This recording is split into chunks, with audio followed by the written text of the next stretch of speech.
3 negara yang mempunyai garisan pantai paling panjang di dunia. Garisan pantai, mungkin korang tak pernah dengar perkataan ini.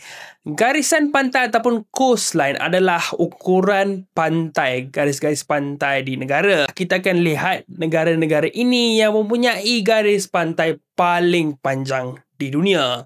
Di tempat yang ketiga adalah negara Indonesia.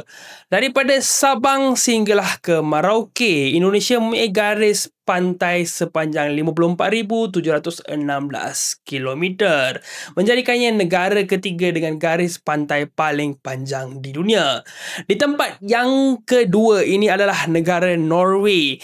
Mesti korang keliru kan, Norway merupakan negara yang sangat kecil. Kalau kita lihat daripada peta, tak adalah besar sangat macam Indonesia. Tetapi Norway mempunyai rekaan alam semula jadi yang terbentuk secara semula jadi yang dinamakan sebagai fjord. Fjord ni bagi kata yang senang lah, seperti orang Malaysia adalah tanjung yang dibuat secara semula jadi. Jadi disebabkan oleh fjord-fjord yang terbentuk secara semula jadi di Norway ini, ianya mendapat tempat kedua dengan garis pantai paling panjang di dunia dengan 83,281 kilometer.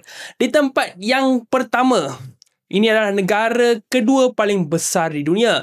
Ini adalah negara Kanada yang mempunyai garis pantai sepanjang 202,080 kilometer.